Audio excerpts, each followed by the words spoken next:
ലക്ഷ്മി വന്നതിന് ശേഷമാണ് ലക്ഷ്മിയുടെ കയ്യിലാണ് എല്ലാം ഉള്ളത്. അതെ.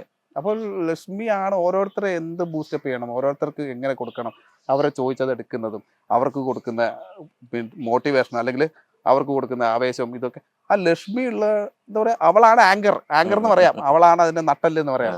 പിന്നെ അനൂപ്, ഷോ ഡയറക്ടർ അനൂപിന്റെ എന്താ വെച്ചാൽ നമ്മള് എന്തെങ്കിലും വെറുതെ പറഞ്ഞു പോകുന്നതിലായിരിക്കും പുള്ളി എന്നുവെച്ചാൽ അതൊരു പോയിന്റ് ആണല്ലോ, അല്ലെങ്കിൽ എന്താണ് പറയാ, ഒരു കണ്ടന്റ് പുള്ളി എടുക്കുന്നത് വെച്ച് കഴിഞ്ഞാല് നമ്മൾ ചിലപ്പോ എന്തെങ്കിലും പറഞ്ഞു വിടുന്നത്. ഇപ്പൊ അനു ഒരു ദിവസം പുറത്താക്കി അനുവിനെ വീട്ടിൽ പൊക്കോ എന്ന് പറഞ്ഞില്ല, ഒരു ദിവസം അത് അവളെന്തോ പറയുന്നതിനിടയ്ക്ക് വെല്ലുവിളിക്കുന്നതിനിടയിൽ അവൾ പറഞ്ഞു എങ്ങനെയാണെങ്കിൽ ഞാൻ ഈ ഷോ നിർത്തിയിട്ട് പോകും തോറ്റു കഴിഞ്ഞാല്.